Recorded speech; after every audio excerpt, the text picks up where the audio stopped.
Hello, hello, hello, you guys. It's your girl Sunshine here with another one. Yes, how are you, my boos? I missed you guys. Welcome back to Why You Tarot for readings all about you. Today we are doing a reading for the Scorpio gang. We're gonna see in regards to love what you can expect when it comes to love. What's going on in your love life? Let's see what's going on with the collective Scorpios when it comes to the matters of love. My. So funny enough, in the pre-shuffle, the Seven of Cups actually came out, but we have here first the Five of Swords, the Seven of Cups, and the Fool card. Now, you've been in your head quite a bit about love when it comes to a situation of what choice you should make. You're a little confused. You don't know what path to take. You don't know which option to choose. You don't know if you should take a leap of faith in door number one, door number two, door number three. And it doesn't feel like you have like options in a sense of what choice to make, but you not necessarily like I want to say options in people. I want to say options in how to go about this love. It's like, do I pursue it now? Do I pursue it in a couple of years? Do I go this avenue? Do I go that avenue?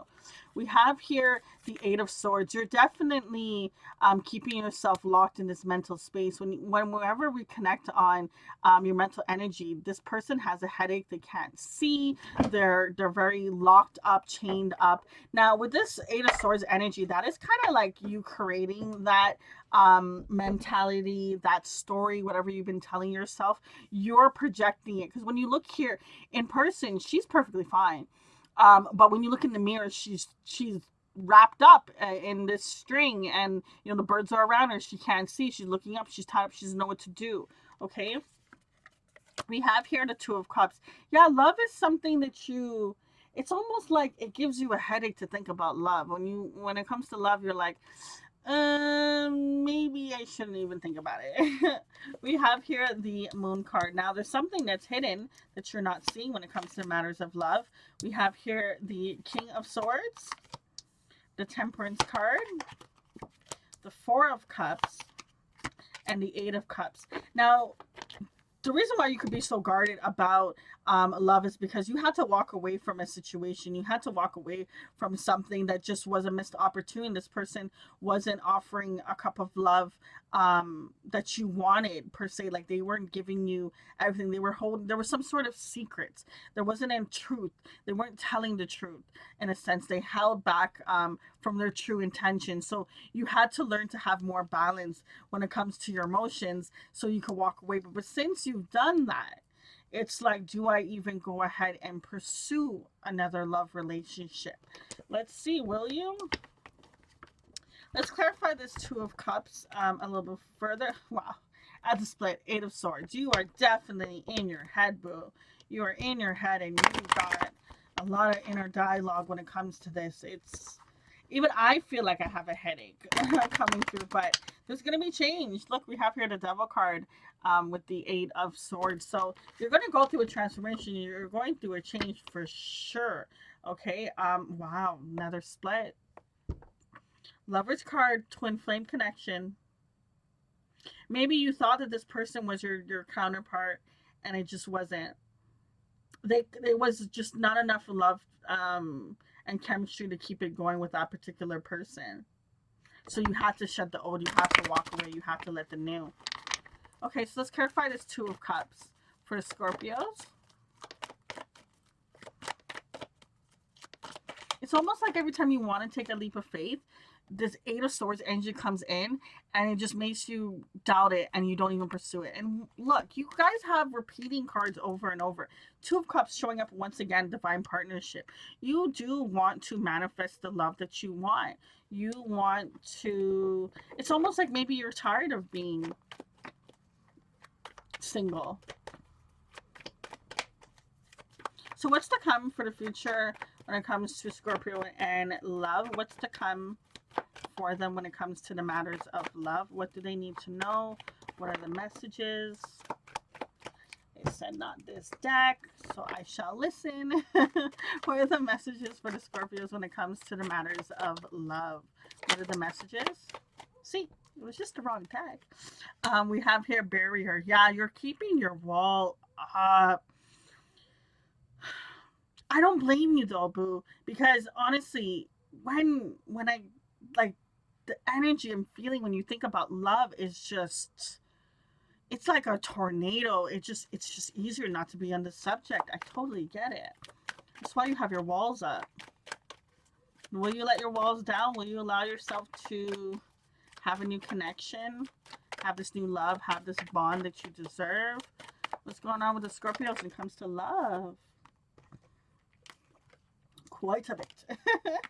So we have here the grief card, okay, and we have here release. I mean, we've been talking about shedding and releasing for quite a bit, and we also have here shadow work, okay. So I had said in my head, like, what does the Scorpio have to do to get out of this situation? And that's why I like that the shadow card came out. So you're going to be thinking and pondering about this, and realizing that, you know what, I need to release. And then you're going to tap in, okay, what is it that I need to release? And that's when you tap into your inner space and work on those demons and goblins that, you know, no one ever wants to really deal with. So when you do that, you take time to pause and you take time to reflect, because you need that lone energy to work past this. Now we do have here summertime signs and big dreams. So I do feel like this journey that you're on from now until summertime, or even something you resent, because summer card also represents two for me. So it could be 2 weeks, the second day, 2 months, even 2 years, right? So after you're done doing this purge and this change, you're you're going to be able to see the signs that the universe is showing you in order to how to pursue the love that you want, how to actually get this two of cups, this love that you always imagine would be possible for other people, but maybe not for yourself. And you're finally going to be able to see that it is possible for you to have it, and then you'll have it. But there's that work that's being put in first in order for you to get to that point. There's stages, okay? There's steps along the way. If you think about it as when you're driving to a location, when it says you got to turn left and you got to turn right, you know, if you pass it, you still have to find a way to get to that spot. So you may have different, you know, directions, or it may take you a little bit longer because you passed it, but you still have to follow the steps to get to that particular stage in order to go on to the next. And that's what this is. So I